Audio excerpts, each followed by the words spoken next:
Assalamualaikum warahmatullahi wabarakatuh. Perkenalkan, kita dari kelompok 2 BUMN.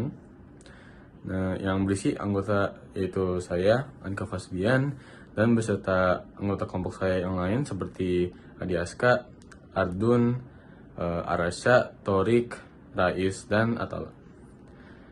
Kita hari ini akan mempresentasikan tentang BUMN seperti pengertiannya, bentuk-bentuknya, contohnya, dan tujuan atau perannya gitu. Pertamanya itu yaitu pengertian BUMN. Apa itu BUMN? BUMN kepanjangannya adalah Badan Usaha Milik Negara, di mana mereka melakukan kegiatan-kegiatan ekonomi yang yaitu modalnya mereka itu kelebihan sebagian besar ataupun fully itu dari milik atau punyanya negara. Berikutnya ada ciri-ciri BUMN.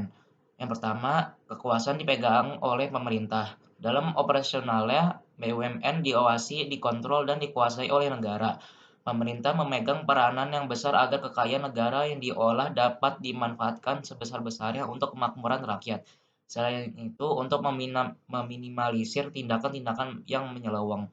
Yang kedua, ada melayani kepentingan umum dan pelayanan publik. Bidang-bidang yang dikelola oleh BUMN merupakan bidang yang bersifat untuk kepentingan umum dan pelayanan untuk orang banyak. Sebut saja bidang energi, komunikasi, kesehatan, konstruksi, air, pertanian, perikanan, kehutanan, dan lain sebagainya. Yang ketiga, ada sebagai sumber pendapatan negara. Selain pajak, BUMN adalah salah satu sumber pendapatan negara yang cukup besar. Unit-unit usaha yang dijalankan BUMN bergerak di bidang yang sangat dibutuhkan oleh rakyat. Barang dan jasa yang dikomersialkan tersebut menghasilkan keuntungan. Dari keuntungan tersebut, BUMN dapat memberikan tambahan pendapatan untuk negara. Yang keempat, semua resiko ditanggung oleh pemerintah. Hampir sama dengan nomor satu, dalam pelaksanaannya, BUMN diawasi, dikontrol, dan dikuasai oleh negara. Maka hak dan kewajiban BUMN juga diatur oleh negara.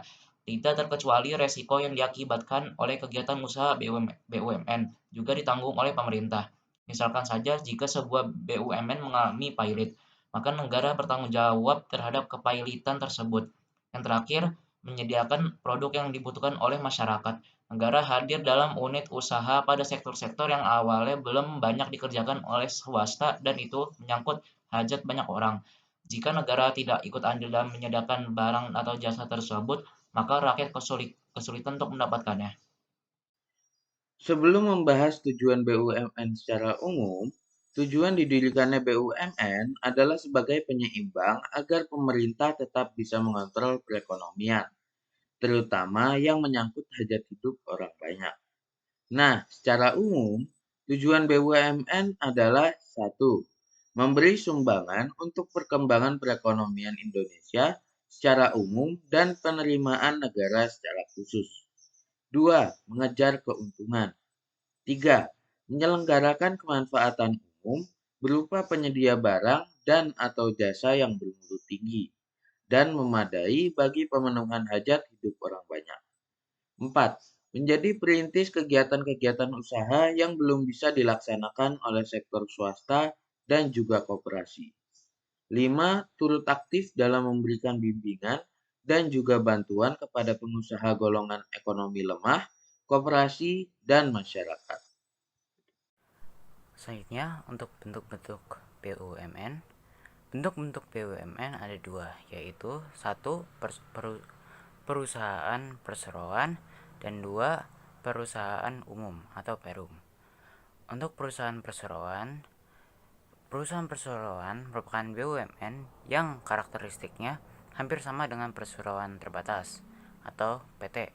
Perbedaannya ada pada model persero yang berbentuk saham, di mana 51% di bagiannya dimiliki oleh negara. Ciri-ciri persero sebagai berikut, yaitu pertama, merupakan badan hukum yang pendiriannya diusulkan oleh menteri kepada presiden dengan memperhatikan peraturan perundang-undangan yang berlaku. Kedua, top manajemen dalam persero terdiri atas RUPS, direksi, dan komisaris. Ketiga, setiap tahun RUPS mengesahkan laporan tahunan. Keempat, pegawai berstatus swasta dan perseroan tidak mendapatkan fasilitas dari negara.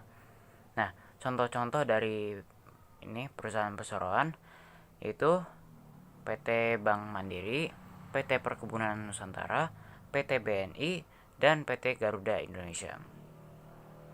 Selanjutnya untuk perusahaan umum. Perusahaan umum adalah bentuk badan usaha milik negara yang bertujuan melayani kepentingan umum dengan mendapatkan keuntungan bagi negara. Modal perum tidak terbagi dalam bentuk saham dan keseluruhannya dimiliki oleh negara. Nah, ciri-ciri perum adalah pertama, pendirian perum diusulkan oleh menteri kepada presiden dan pelaksanaannya dimulai sejak diterbitkannya peraturan pemerintah berkaitan dengan pendirian perum tersebut. Kedua, keseluruhan modal dimiliki oleh negara dari anggaran pendapatan dan belanja negara yang dipisahkan dari kekayaan negara.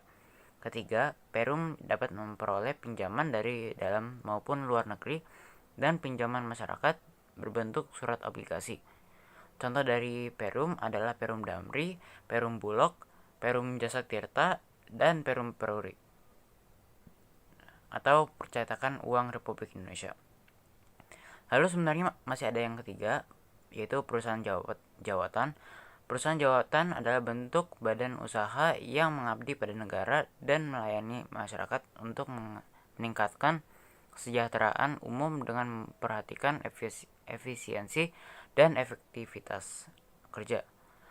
Nah, sesuai undang-undang, bentuk perusahaan jawatan secara bertahap dirubah menjadi perum atau persero. Contohnya, Perjan Kereta Api sekarang menjadi PT Kereta Api Indonesia. Perjan Pegadaian menjadi Perum Pegadaian. Nah, ciri-ciri perusahaan jawatan yaitu pertama, merupakan bagian dari suatu departemen, maka permodalan dan pembiayaan operasional perusahaan yang masuk dalam anggaran belanja negara merupakan hak bagi departemen berikut. Kedua, perusahaan jawatan mendapatkan fasilitas dari negara. Ketiga, status pegawai pada perusahaan jawatan adalah pegawai negeri. Pada sistem perekonomian nasional, BUMN juga berperan menghasilkan barang dan jasa yang diperlukan agar dapat mewujudkan kemakmuran masyarakat yang sebesar-besarnya. Kepentingan BUMN belum dapat dirasakan sangat penting sebagai pelopor dan perintis dalam sektor usaha yang belum diminati swasta. Pada intinya, BUMN berperan sebagai pendukung pembangunan Indonesia, mengelola, memproduksi barang atau jasa yang berkaitan dengan hajat hidup masyarakat, menyediakan berbagai fasilitas umum, membuka lapangan pekerjaan, menghasilkan devisa negara, dan juga membantu mengembangkan unit usaha kecil dan koperasi.